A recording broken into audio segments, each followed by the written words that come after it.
Let me tell you exactly why Eternals failed. Eternals failed not because it was too progressive or too diverse. Eternals failed because when you treat source material like a suggestion rather than an adaptation, you get a movie like The Eternals. It tried to make too many changes to legacy characters that just didn't make any sense or fit within the movie, aka lazy writing. Ikaris was never a villain. I don't know why they added that change in there, but that never happened. That was never a thing. But hey, this is what happens when you treat source material as a suggestion and not actually adapting things. Even if you did make Ikaris a villain, let's just say we just went along with that and said, hey, okay, this is what we're going to do. It felt so out of left field. It felt so random. By the end of the movie, it just felt completely rushed. You didn't have no emotional connection to him. It just didn't fit. His character was very distant. There was nothing that made the audience want to really care about him except the fact that he was the Eternal, and this is where we were. Another reason is you made the Deviants, the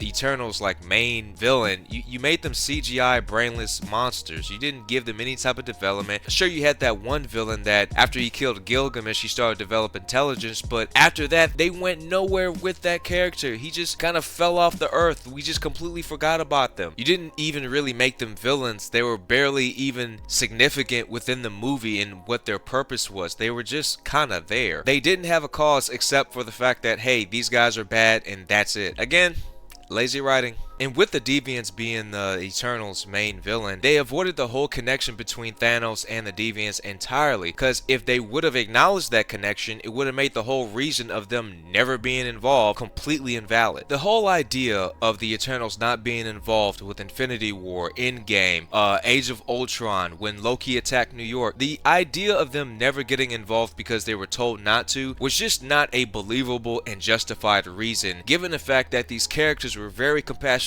people. They were protectors. They helped humanity. They were so involved that it just made no sense to just say, hey, the reason we never got involved in matters because we were just told not to. It just wasn't believable. It showed them throughout the thousands of years they were on Earth, they were helping humanity. They were involved. They were protectors, overseers. They were there, but it's just like, how can you be that much involved but not be involved? It just didn't make sense. None of the villains had an ideology that made you question or gave you some type of confliction whether or not what they were doing was right or was it wrong, or maybe what they was doing was right and it just made you question, maybe they are right but they're going about it the wrong way. Whether it was Thanos, Killmonger, Loki, Ultron, all of those villains had one thing in common, and it's that their ideologies just made you question, do they have a point? Their methods is what makes them a villain. Eternals didn't do any of that. Whether it was a Celestial, whether it was Ikaris, whether it was the Deviants, none of those villains gave enough willing purpose to make me care or give a fuck about what they had going on. I just didn't. I just get triggered when people say, oh, this movie should have had a sequel. Oh, this movie was really good. When in reality, the villains were not developed. They weren't written well. You made so many changes to the Eternals themselves. You completely treated the comic books as if they were suggestions rather than an adaptation. It just changed way too much. I think this movie got all the hate that it deserved. And to the people that's saying, oh, this movie only got shitted on because it was super progressive, you may be having a point there, but you made all these progressive changes. You made all these diversity changes just for the sake of what? What was the point of it? Yes, the Eternals, they were all stretched out across the world, being a part of different cultures, being a part of different nationalities, and I get that part. At the same time, those changes just felt like Marvel was more so checking a box rather than just actually developing a story here. It just felt like a lot of virtue signaling. It just felt like a lot of identity politics within the movie, and I'm sorry, but I just couldn't ignore that. Even down to the costumes. Their costumes were not comic accurate at all. All of their costumes are literally the same. They're just different colors. If you look at the comics and you look at the Eternals and put them side by side together and look at them, you're like, where's the connecting link here? Where's the connection that makes these comic book heroes into the movie and say, hey, that's the Eternals?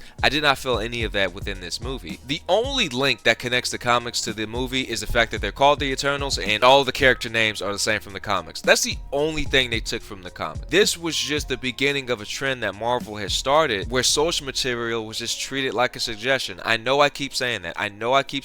But it's just, I thought this movie was going to be a lot better from what I saw, whether it was promotional artwork or just pre-production artwork. I thought this movie was going to actually be something special. To see that they made it the way they did was just not satisfying to me, and that's just me being honest. And to be completely fair, no one really cares about progressive or diverse characters when you actually write them well. When you change a character just for the sake of changing the character, then that's not going to lead the audience to connect with them in any type of form or way. You're just changing them for the sake of, hey, look, we added this guy, and it's just like, okay, cool, now what? What are you doing with them? How are you writing them? How are you making them relevant to the story? Like, changing shit for the sake of changing shit. And the sucky thing about all of this is the actors did their job. None of the actors made me think they weren't trying. None of the actors made me think that it wasn't believable. It was the writing and direction of this movie that just felt completely dismissal of the source material that just made me completely be off of this movie. I know I'm nerding out about this, but I really care about Marvel. Like, I've been reading it since I was young. I'm not one of those guys that think that everything from the comic book has to go into the movie screen. No, not everything is going to be 100% comic accurate, and I completely understand that. But Marvel has always done well with adaptations. It was as if Marvel was trying to cosplay itself within the movies, and it's like, wait a minute, you know who you are, you know your identity, and that's why the identity of Marvel just kind of went on a decline after Endgame because of a movie like this. They forgot who they were, and they had writers and directors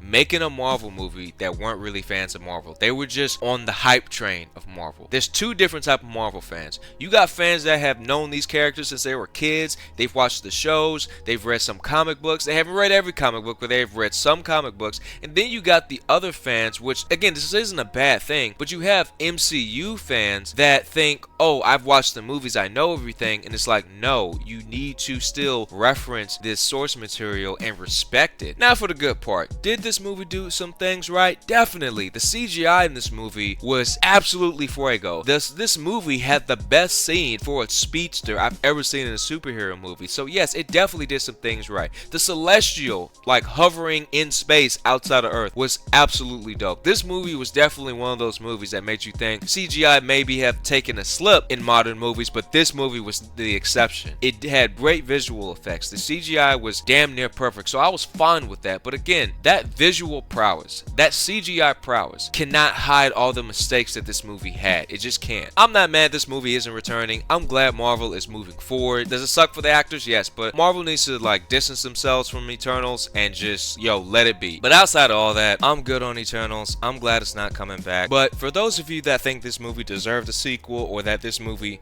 was good and worth the praise, why do you think so? What is it about this movie you think made it good, or what about this movie you think failed? Let me know, and I'd like to hear some of y'all's opinions. But hey, that's my opinion on Eternals. Some of you are going to disagree with me. Probably a lot of you are going to disagree with me. But like always, it's your boy Blurry Waters, and be easy.